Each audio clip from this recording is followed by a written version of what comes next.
Someone's got to tell Eli Drinkwitz to chill out a little bit and look in the mirror and ask his own employer about how we ended up here.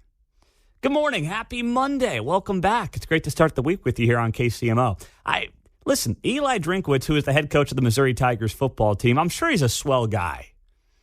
But he made some comments over the weekend that had me scratching my head. If you hadn't seen it by now, Friday night was wild.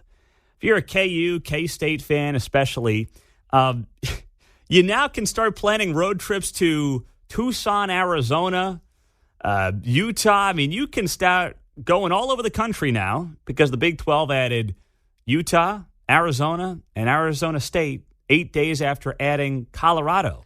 So you've got now the Big 12 is the Big 16, John. How about that? Right. Flagstaff, Arizona. Don't forget Winona, Gallup, New Mexico. It's like the Route 66 conference. Yeah. You got it down pat, my friend. That's well done. Yeah, the Big 12 had itself a wild couple of days. So KU, I'm looking forward to the Arizona Wildcats basketball team coming to Lawrence. That's going to be a heck of a showdown on the hardwood. When that happens in 2025, I guess it would be. It's going to be exciting stuff. Big Monday is going to be in Lawrence, no doubt. Oh, yeah. Tough travel back for Arizona on a Monday night, but that's their problem, not ours.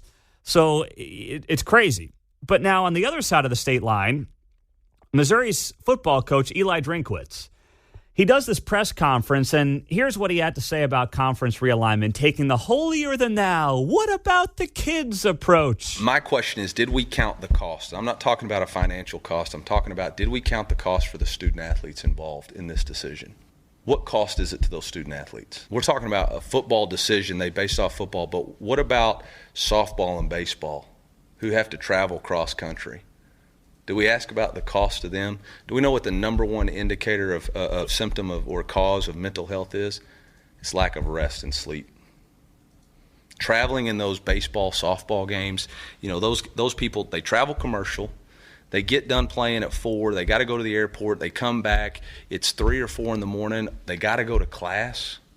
Did we ask any of them? Are we going to look back? I don't worry at all about the game. The game is going to be strong. Football is going to be fine. We'll all figure it out.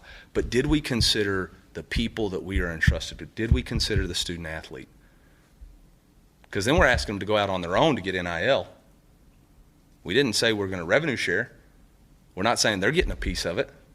So that's the thing that's bothering me right now in this whole situation is we keep trying to limit what the student athlete can do, but then we act on our own.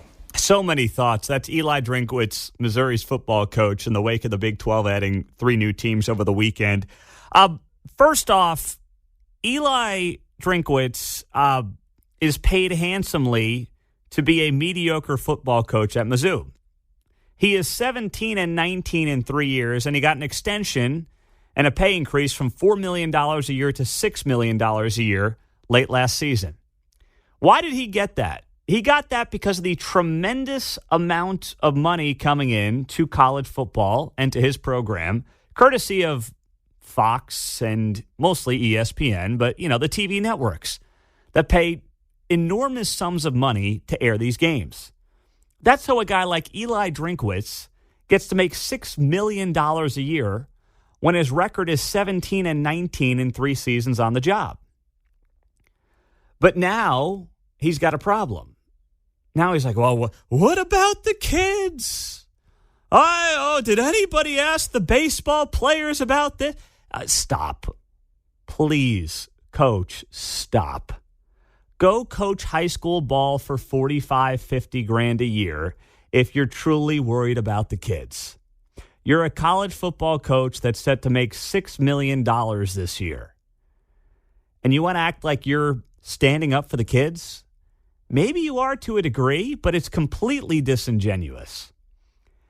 And then, with all due respect to Missouri, the Big 12 is doing this because the Big 12 has often been in a position where they've been the ones who have nearly collapsed, right? And Missouri, he should talk to his own employer, Mizzou, on how we got here. I don't blame Missouri leaving the Big 12 for the SEC when they did, over 10 years ago now. I don't blame them for doing that. I understand why they did it. And they've made a tremendous amount of money since they made that move. But we had peace and prosperity for about 15 years in college sports until Missouri, Nebraska, A&M, and Colorado started making their moves over 10 years ago now. And since then, obviously in a dog-eat-dog world, you've seen conference realignment continue. But it's not like Missouri did everything in its power to try to maintain the Big 12 conference over 10 years ago. They left for what was in their best interests. So now Arizona's doing that, and Arizona State, and Colorado, and Utah, and Oregon, and Washington. And now Eli Drinkwitz is like, who's looking out for the kids? Shut up. Be quiet with that, please. Was Missouri looking out for the kids? Because a lot of the old Big 12 rivals were a lot closer than the SEC. Or now do you get to sit on the high horse and say, it's time that we worry about the kids. It's time we worry about the young people. It's time that the kids come first, John. And if they don't come first, well, by golly, we must put them first. As a Mizzou fan, I would say there's an exciting career awaiting Eli in the NAIA soon. So perhaps he won't have to deal with that. Well, at least one fan on the show is not high on the future of the Mizzou Tigers under Coach Drinkwitz. Yeah, I would have been, hey, Eli, just don't just no. Well, Just he's got to get some woke street cred or something here because it's not happening on the field for him. But I get, you know what? Hey, 5-5, 6-7, 6-7. Guys about to make $6 million a year. Sign me up for that.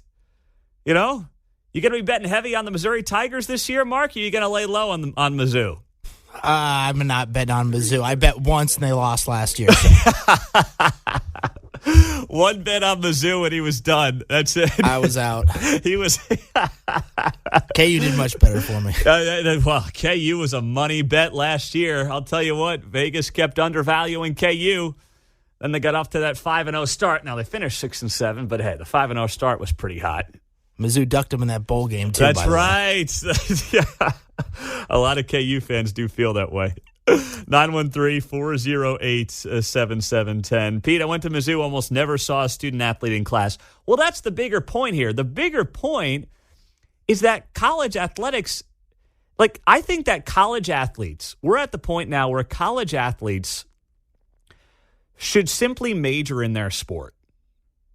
And they should also take classes on social media for how to build their name, image, likeness.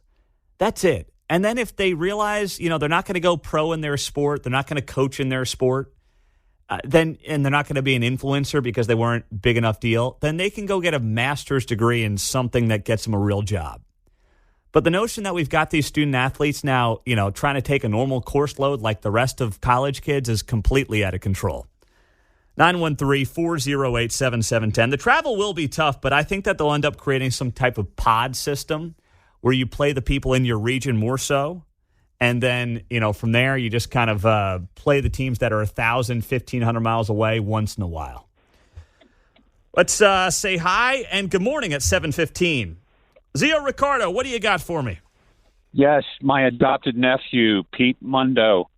I've been to Akron, Chicago, Cincinnati, South Florida. I go all over the country, and then I have the incredible blessing on a Monday morning to hear your cogent, articulate analysis on sports. Well, thank you. The check's in the mail. The check's in the mail. Thank you. That's it. That's all. That's it. Okay. All right. That's it. Well, that's very nice. Such a nice man. All right.